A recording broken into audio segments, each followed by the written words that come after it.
बांग्लादेश में संविधान भी है, संसद भी है, सेना भी है और मिसाइल भी है, तोप भी है, बारूद भी है, गन भी है। इसके बावजूद पिता के सामने बेटी का बलात्कार हो रहा है, पति के सामने पत्नी का बलात्कार हो रहा है, बच्चे के सामने मां का बलात्कार हो रहा है। और चलिए बांग्लादेश तो छोड़िए, इतना सब कुछ हो रहा है, इसके बावजूद हमारे देश में नेता, अभिनेता, लेखक, बुद्धिजीवी, पत्रकार, कलमकार जो छोटी छोटी बात पे ट्वीट करते हैं, छोटी छोटी बात पे वीडियो बनाते हैं, वो भी मौन बैठे हुए। और ये जो पिता के सामने बेटी का बलात्कार हो रहा है या पति के सामने पत्नी का बलात्कार हो रहा है, ये जाति देख के नहीं हो रहा है, ये देख के नहीं हो रहा है कि ये ब्राह्मण है कि क्षत्रिय है कि वैश्य है कि दलित है, धर्म देख के भी नहीं हो रहा है। बलात्कार करते समय बलात्कारी ये नहीं देख रहे हैं ये हिंदू है कि जैन है कि बौद्ध है कि सिख है, केवल इसलिए बलात्कार हो रहा है कि ये काफिर है। अभी तो ऐसे वीडियो आए हैं कि बाकायदा अंडरवियर खोल के देखा गया है कि ये कहीं मुस्लिम तो नहीं है, और उसके बाद उसको मारा गया है। आप सोच सकते हैं कि अंडरवियर खोल खोल के देख देख के मारा जा रहा है। जहां क्लियर है कि हाँ ये हिंदू, जैन, बौद्ध, सिख है, उसको तो मार दे रहे हैं, लेकिन जहां डाउट हो रहा है वहां पे अंडरवियर खोल के चेक कर रहे हैं कि हाँ ये हिंदू ही है कि नहीं है।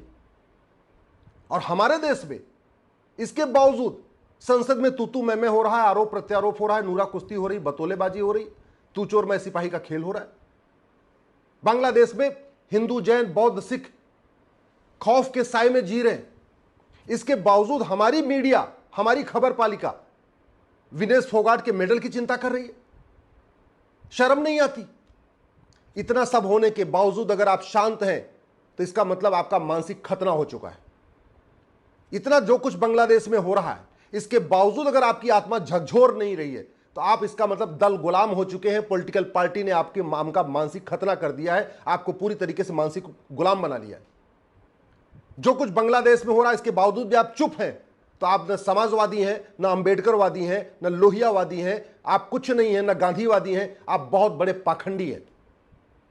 जो कुछ बांग्लादेश में हो रहा है अगर आप उसके बावजूद भी चुप हैं तो वास्तव में आप नेता कहलाने के लायक नहीं है, आप अभिनेता कहलाने के लायक नहीं है, आप अपने आप को समाज का प्रतिष्ठित आदमी मत मानिए। और एक बात याद रखिएगा, ये जो बांग्लादेश में हो रहा है ये पहली बार नहीं हो रहा है। ये जो बांग्लादेश में हुआ है यही पहले अफगानिस्तान में हुआ था, अफगानिस्तान भी भारत का हिस्सा था। ये जो बांग्लादेश में हो रहा है यही पाकिस्तान में हुआ था और पाकिस्तान भी भारत का हिस्सा था। ये जो बांग्लादेश में हो रहा है ये मालदीव में हुआ था, मालदीव भी भारत का हिस्सा था। ये जो बांग्लादेश में हो रहा है ये कश्मीर में हुआ था और कश्मीर भी भारत का आज भी हिस्सा है। और जो आज बांग्लादेश में हो रहा है ये बाबर के समय में भी हुआ था, हुमायूं के समय में भी हुआ था, तुगलक के समय में भी हुआ था, गोरी के समय में भी हुआ था, गजनी के समय में भी हुआ था, अकबर के भी समय हुआ था। आज जो बांग्लादेश में हो रहा है ना ये आज की कोई पहली घटना नहीं है। ये जो बांग्लादेश में हो रहा है ये सीरिया में भी हुआ है, यमन में भी हुआ है, यजीदियों के साथ भी हुआ है और भी कई देशों में हो चुका है। इसके बावजूद समस्या के मूल कारण की चर्चा नहीं हो रही, इस समस्या के अस्थायी समाधान की चर्चा नहीं हो रही है। नरसंहार होता जा रहा है, इसके बावजूद दुकानें लूटी जा रही हैं, शोरूम लूटे जा रहे हैं, खेतों पे कब्जा किया जा रहा है, घरों पे कब्जा किया जा रहा है। बड़े बड़े हवेली वाले बेघर बन चुके हैं। जो बेचारे आराम से अपने घर में रह रहे थे आज वो सड़क पे आ चुके हैं और इसके बावजूद उनकी बहन बेटियां सुरक्षित नहीं है। कभी सोचा आपने कि वो पत्नी अपने पति से आंख कैसे मिलाएगी जिसके सामने उसका बलात्कार हो चुका है? कभी आपने उस पिता की मजबूरी सोचा जिसके सामने उसकी बेटी का बलात्कार हो रहा है और पिता असहाय है? कभी आपने सोचा उस बच्चे से अपनी मां कैसे आंख मिलाएगी जिसके सामने उसका बलात्कार हुआ है, सामूहिक बलात्कार हुआ है? अरे कुछ तो शर्म कर लो, कुछ तो अपनी आत्मा को जगा लो। पार्टियों की गुलामी कब तक करोगे? नेताओं की गुलामी कब तक करोगे? और अगर तुम सोच रहे हो कि जो बांग्लादेश में हुआ है ये भारत में नहीं होगा, तुम्हारी बहुत बड़ी भूल है।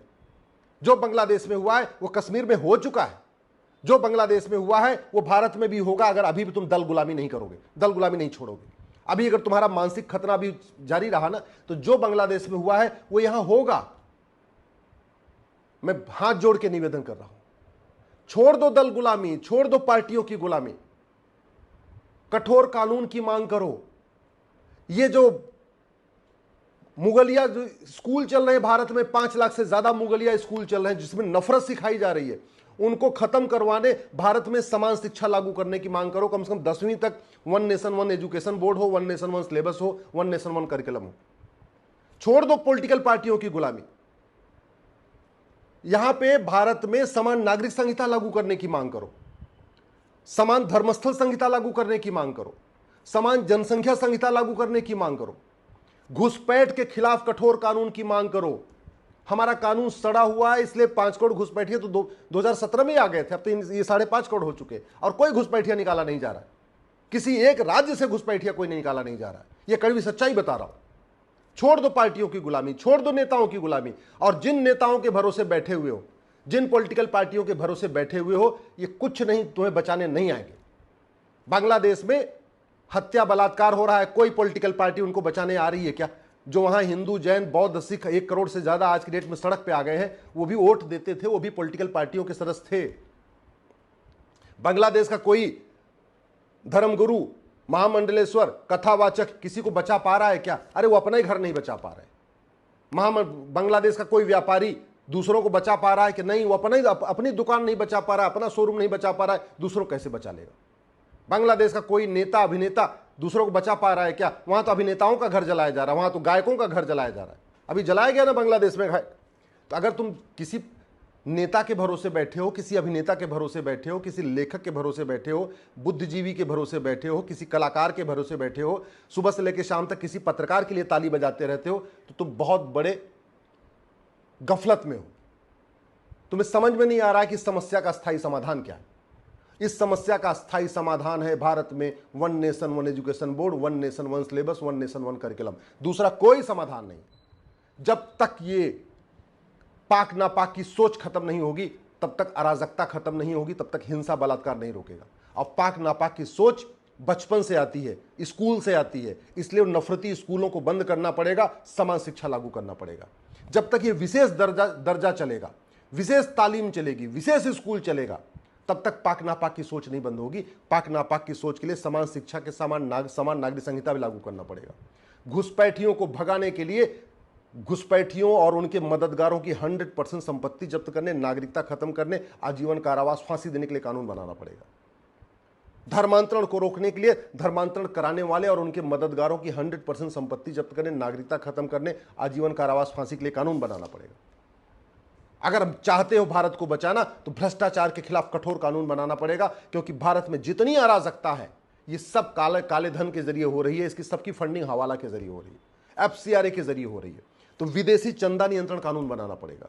हमारी यंग जनरेशन को जो नशे में डुबोया जा रहा है, बर्बाद किया जा रहा है, उसके लिए नशे के खिलाफ कठोर कानून बनाना पड़ेगा।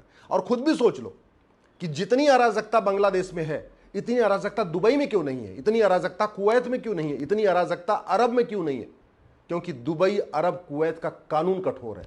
ऐसा नहीं है कि वहां पे सब लोग रहते हैं वहां पे। आप कभी सुना कि दुबई में किसी हिंदू जैन बौद्ध सिख का घर जलाया गया हो? कभी सुना आपने कि कुवैत में हिंदू जैन बौद्ध सिख का घर जलाया गया हो? कभी आपने सुना कि अरब में हिंदू जैन बौद्ध सिख का घर जलाया गया? नहीं जलाया गया। क्यों? कानून इतना कठोर है। सठे साठ्यम समाचरेत, भय बिन होय न प्रीत। भारत को बचाना है तो भारत में जस्टिस विद इन ईयर लागू करना पड़ेगा, कठोर कानून बनाना पड़ेगा और जस्टिस विद इन ईयर लागू करना पड़ेगा।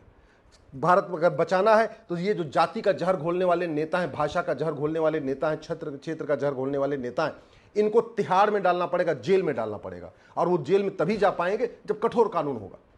जब तक ये पाखंडी, ये जो हजारों करोड़ की कालाधन बेनामी संपत्ति इकट्ठा करके और सफेद टोपी पहन के जो संसद में पहुंच रहे हैं, जब तक ये नहीं रुकेंगे, तब तक भारत में अच्छा कानून नहीं बन पाएगा। अच्छा कानून तब बनेगा जब अच्छे लोग संसद में जाएंगे, और अच्छे लोग संसद में तब जाएंगे जब बुरे लोग तिहाड़ में जाएंगे। जब तक बुरे लोग बाहर बैठे हुए हैं, ये अच्छे लोगों को संसद पहुंचने नहीं देंगे। और अच्छे लोग संसद तब पहुंचेंगे जब आप पार्टियों की गुलामी छोड़ोगे, आप नेताओं की गुलामी छोड़ोगे और खुल के बोलना शुरू करोगे, सच को सच बोलना शुरू करोगे। मुझे समझ में नहीं आता, जिनको चुनाव लड़ना है अगर वो मीठा झूठ बोलते हैं, समझ में आती बात। अरे आप क्यों सच, क्यों आपको क्या, आपको चुनाव लड़ना है क्या? आपको पार्षद बनना है कि प्रधान बनना है कि सांसद बनना है कि विधायक बनना है? अगर बनना है तो ठीक है, फिर भी मीठा झूठ बोलते रहो। नहीं बनना है तब तो सच बोल दो, तब तो सही बात बोलो, तब तो कम से कम अपने फेसबुक पे सच्चाई लिखो, अपने ट्विटर पे सच्चाई लिखो, अपने इंस्टाग्राम पे सच्चाई लिखो। फिर क्या दिक्कत है? एक बात याद रखना, दुर्योधन का ननिहाल गंधार भी भारत था, राजा भरत का ननिहाल कैकेयी भी भारत था, मालदीव भी भारत था। हर जगह से हिंदू खत्म हो चुके हैं। भारत के 9 राज्यों से हिंदू खत्म हो चुके हैं। 200 जिलों, 800 जिलों में से 200 जिलों में खत्म हो चुके हैं। 6000 तहसील में से 1500 तहसीलों में ख़त्म हो चुके हैं।